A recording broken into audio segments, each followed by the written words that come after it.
श्री शिवाय नमस्तु भयम। दोस्तों, जैसा कि आप सभी लोग जानते हैं कि 16 जनवरी 2026 यानी शुक्रवार को पड़ रही है माघ महीने की प्रदोष व्रत और मासिक शिवरात्रि व्रत। और दोस्तों, यह वह तिथि है जो माघ मास में पड़ने वाली सबसे बड़ी तिथि है, क्योंकि यह शुक्रवार के दिन पड़ रही है और इसका बहुत ही बड़ा और विशेष महत्व होता है। पूज्य गुरु जी ने कहा है कि अगर कभी भी मौका लग जाए और माघ महीने की प्रदोष व्रत और मासिक शिवरात्रि व्रत शुक्रवार को पड़ जाए तो आप लोगों को 11 चावल के दाने का उपाय तो अवश्य ही करना चाहिए। इन दोनों का संयोग बहुत ही कम आता है। इसी के साथ में गुरुजी ने अपने शिव पुराण कथा में बताया है कि इस दिन आपको 11 चावल दाने का उपाय तो आपको अवश्य ही करना चाहिए, क्योंकि ऐसा दिन पूरे साल में सिर्फ एक ही बार आता है। और दोस्तों, आप सभी लोग जानते हो कि शुक्रवार प्रदोष व्रत का अगर सबसे बड़ा कोई उपाय है तो वह 11 चावल के दाने वाला उपाय है। तो दोस्तों, इस शुक्रवार प्रदोष व्रत के दिन आप लोगों को इस 11 चावल दाने वाले उपाय को जरूर करना है। बहुत सारे लोग होंगे जिन लोगों ने इस उपाय को ना किया हो, मतलब पूरा साल निकल गया, उन्होंने किसी भी दिन इस 11 चावल के दाने वाले उपाय को ना किया हो। पर दोस्तों, आपके पास एक आखिरी मौका बचा हुआ है, जो कि 16 जनवरी शुक्रवार प्रदोष व्रत के दिन है। तो इस दिन आप लोगों को इस वाले उपाय को जरूर कर लेना है। भले ही आप पूरे महीने भर इस उपाय को ना किया हो, पर अगर आपने इस माघ महीने की प्रदोष व्रत के दिन अगर इस वाले उपाय को कर लिया तो आपको इस उपाय को करने का वह फल मिलेगा जिसकी आपने कभी कल्पना भी नहीं करी होगी। इसीलिए आप लोग इस वाले उपाय को एक बार जरूर कर लेना है, ताकि आप लोगों के हाथ से यह मौका ना जा सके और आपको इस उपाय को करने का फल मिल सके। दोस्तों, यह उपाय पंडित जी ने अपनी अभी की ही श्री शिव महापुराण की कथा में बताया है। जी, इस उपाय को आज हम आपको बहुत अच्छे से समझाने वाले हैं। इस वीडियो को देखने बाद इस उपाय को समझने के लिए आपको कोई और वीडियो को देखने की जरूरत नहीं पड़ेगी। तो चलिए दोस्तों, उपाय को शुरू करते हैं। देखिए, ये इस माघ महीने के शुक्रवार प्रदोष व्रत के दिन ये इतना खास होता है, इतना महत्वपूर्ण होता है, देखा गया है। कभी कभी बड़े बड़े पूजा पाठ अनुष्ठान से जो मनोकामना पूर्ण नहीं होते, वह माघ महीने के शुक्रवार प्रदोष व्रत के दिन एक छोटे से उपाय करने से ही आपकी मनोकामना पूर्ण हो जाती है। और बहुत सारे लोग इस उपाय को किया भी है और बहुत सारे लोग उनको इस उपाय को करने का फल भी जरूर मिला है। अगर आप लोग भी इस उपाय को करना चाहते हैं तो आप इस उपाय को पहले अच्छे से समझ लेना, सुन लेना, उसके बाद करना, आपको इस उपाय का फल जरूर मिलेगा। और इस उपाय को कर लेने से आपके घर में चाहे किसी भी प्रकार की दुख और समस्या क्यों ना चल रही हो, आपको उसका कारण भी नहीं पता है कि भाई ये समस्या किसका कारण से चल रही है, उसका भी कुछ कारण हो सकता है। जैसे पितृदोष हो सकता है या किसी भी तरह का मंगल दोष भी हो सकता है। तो इस दिन आप लोगों को यह वाला उपाय कर लेना है। ये एक ऐसा उपाय है जिस उपाय को अगर किसी विशेष दिन पर किया जाए तो भाई उस विशेष दिन का जो है वो तो हमें मिलता ही मिलता है, पर हमने उस दिन पर इस उपाय को किया है तो हमें उससे भी बड़ा फल मिलता है, और फल बहुत जल्दी मिलता है, क्योंकि आप इस उपाय को बहुत ही बड़े और विशेष पर कर रहे हो। तो चलिए अब उपाय के बारे में बात करते हैं, लेकिन उससे पहले आप लोगों को यह जानना आवश्यक है कि आखिर ये उपाय किस समय करना है, किसको करना है और कैसे करना है। तो चलिए हम आगे आपको वीडियो में एक एक करके बता देते हैं। लेकिन उससे पहले अगर आप लोग हमारे चैनल पर पहली बार आए हैं या फिर मेरी आवाज आज पहली बार सुन रहे हैं तो हमारे चैनल को सब्सक्राइब जरूर कर लेना, और इस वीडियो को करके कमेंट बॉक्स में श्री शिवाय नमस्तु भयम, ओम नमः शिवाय जरूर टाइप कर देना। तो दोस्तों, इस 11 चावल के दाने वाले उपाय को हमें इस शुक्रवार प्रदोष व्रत के दिन कैसे करना है, किसको करना है, किस समय करना है और कहां पर करना है, ये सारे सवालों के जवाब आपको इस वीडियो में मिल जाएंगे। और जो ये वीडियो देखेगा भाई, उसको 11 चावल के दाने वाला उपाय जरूर करना चाहिए, क्योंकि इस दिन एक चावल के दाने का बहुत ही बड़ा और विशेष महत्व होता है। और जब बात आ जाए 11 चावल के दाने की, तो यह सोने पर सुहागा वाली बात हो जाती है और यह एक बहुत ही बड़ा उपाय हो जाता है इस शुक्रवार प्रदोष व्रत का। तो अब दोस्तों, इस 11 चावल के दाने वाले उपाय को आखिर करना किसको है, सबसे पहले हम लोग वो बात जान लेते हैं। तो देखो, घर की जो बड़ी माताएं बहनें होती हैं, उन माताओं बहनों में से कोई भी एक बड़ी माता बहन इस वाले उपाय कर सकती है। और दोस्तों, अगर आप चाहे तो अपने घर में से सभी सदस्यों को भी इस उपाय को करवा सकते हैं। अगर किसी व्यक्ति की खुद की कोई मनोकामना है, खुद की कोई दुख और परेशानी है जो कि वो अपने लिए ही करना चाहता है, इस वाले उपाय को तो वो खुद अपने लिए भी कर सकता है। बाकी अगर कोई घर में से ऐसा है जो कि अपने पूरे घर परिवार की सुख और शांति के लिए ये वाला उपाय करना चाहता है, तो भाई वो भी कर सकता है, उसमें भी कोई दिक्कत वाली नहीं है। कहने का मतलब यह है कि इस उपाय को हर एक सदस्य भी कर सकता है। और पूरे घर परिवार के सदस्य के लिए घर की बड़ी माताओं बहनों में से कोई एक माता बहन भी कर सकती है।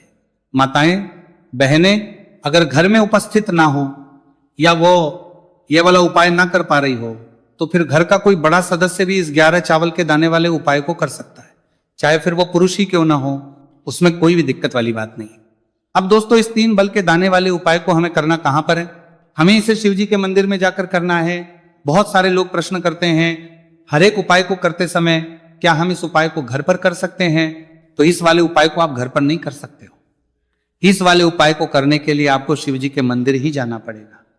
उसके बाद में दोस्तों जो अगला प्रश्न निकल कर आता है वो ये आता है, इस उपाय को लेकर के आखिर इस उपाय को हमें किस समय करना है? सुबह के समय करना है कि शाम के समय करना है? तो देखो इस वाले उपाय को आप लोग सुबह के समय भी कर सकते हो और शाम के समय प्रदोष काल में भी कर सकते हो। अब अगर आप पूछो कि भाई सब सबसे उत्तम समय कौन सा रहेगा इस 31 चावल के दाने वाले उपाय को करने का, तो हम आपसे बस यही कहेंगे कि इस उपाय को आप सुबह के समय करेंगे तो ज्यादा बेहतर होगा। बाकी अगर प्रदोष काल शाम के समय भी करेंगे तो भी अच्छा होगा, उसमें कोई भी दिक्कत वाली बात नहीं है। तो अब दोस्तों अगली सबसे बड़ी और महत्वपूर्ण बात आती है, वह ये आती है कि सुबह अगर हम उपाय को करेंगे तो हमें कितने बजे से लेकर कितने बजे तक के बीच में करना है, और शाम के समय प्रदोष काल में करेंगे तो हमें कितने बजे से लेकर कितने बजे के बीच में करना है। तो देखो सुबह जितनी जल्दी हो सके आप उपाय को करने की कोशिश करना। बाकी अगर किसी कारणवश लेट भी हो जाओ, थी देर भी हो जाए, तो 10 या 11 बजे तक भी आप उपाय कर लेना, पर 12 बजे से ज्यादा देरी ना हो, ठीक है? इस बात का ध्यान रखना। उसके बाद में दोस्तों अगर शाम के समय प्रदोष काल की बात करें, प्रदोष काल का जो समय है होता है वो शाम के 6 बजे से शुरू हो जाता है। मतलब शाम के 6 बजे से लेकर 7 बजे के बीच का जो समय होता है ये समय प्रदोष काल का समय होता है।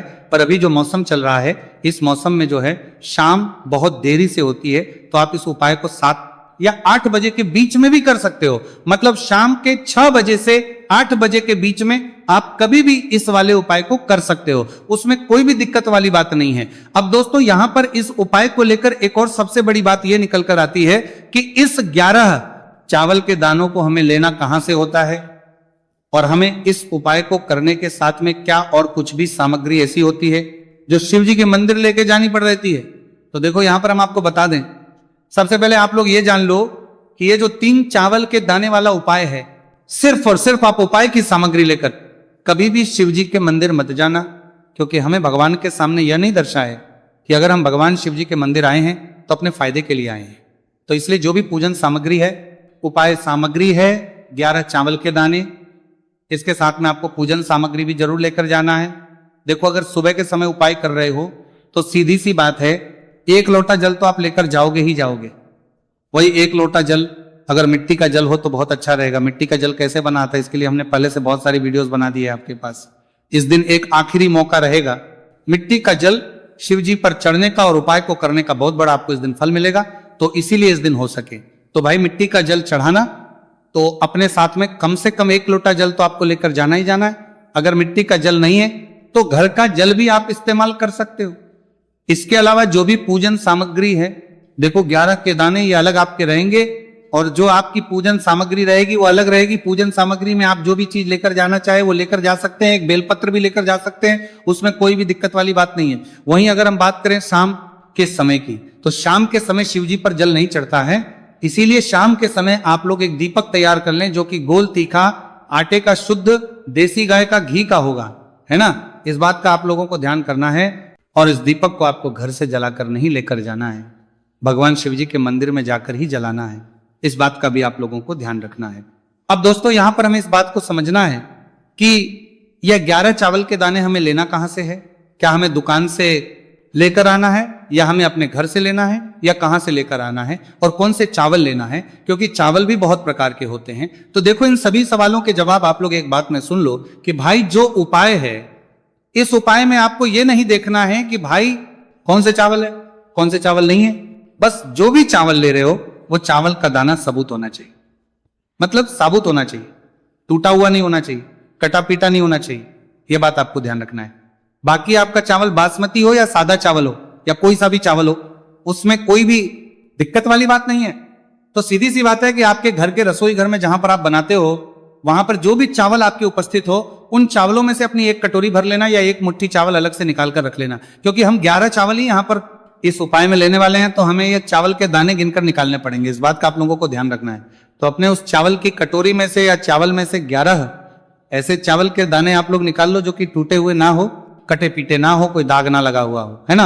अच्छे साबुत चावल के दाने 31 दाने आप लोग निकाल कर रख लो और इन्हें किसी भी एक कागज की पड़िया में या किसी एक छोटी सी कटोरी में आप लोग रख लो ताकि यह सुरक्षित रहे, आपके एक भी चावल का दाना इधर उधर ना हो और आपका उपाय भी पूरा अच्छे से हो जाए। तो भाई जैसे ही आपका उपाय की जो सामग्री है 11 चावल के दाने ये तैयार हो जाते हैं, उसके बाद में आपको जो भी अपनी पूजन सामग्री है सुबह समय कर रहे हो तो एक लोटा जल और एक बेलपत्र या पूजन सामग्री जो लेकर जाना चाहो उसकी भी तैयारी कर लेना। और शाम के समय जा रहे हो तो भाई अपना जो दीपक है उसे तैयार कर लेना, ठीक है। और उपाय को करते समय शुद्धता का विशेष रूप से ध्यान रखना, ठीक है। सुबह सुबह स्नान करने के बाद ही उपाय को करने की आप लोग तैयारी करना। उसके बाद अगर शाम के समय की बात करें तो शाम के समय आपको स्नान करने की जरूरत नहीं है, पर शुद्धता ध्यान रखना है। आपको स्नान तो नहीं करेंगे, आप हाथ मुंह धोकर भी इस वाले उपाय को शाम के समय प्रदोष काल में कर सकते हैं, इसमें कोई दिक्कत वाली बात नहीं है। तो आप अपने उपाय की पूरी सामग्री तैयार करके आपके पास ही में जो आपका शिव मंदिर हो वहां पर पहुंच जाइए। सबसे पहले शिव मंदिर में जाकर आप लोगों को उपाय नहीं करना है, पहले भगवान के दर्शन करना है, भगवान से आशीर्वाद प्राप्त करना है, फिर शिव जी की शिवलिंग के पास में आना है। शिवलिंग के पास में आने के बाद जो पूजन सामग्री लेकर आए हुए हैं, जैसे कि सुबह गए हुए होंगे तो एक लोटा जल और जो भी पूजन सामग्री लेकर आए हैं आप उनसे भगवान शिव जी की पूजन कीजिए। सबसे पहले तो एक लोटा जल ही चढ़ेगा, फिर आपको एक बेलपत्र श्री शिवाय नमस्तु भयम का जाप करते हुए शिवलिंग पर चढ़ा देना है। उसके बाद में आपकी पूजन सामग्री चढ़ेगी। उसके बाद में अगर दोस्तों शाम के समय अगर आप इस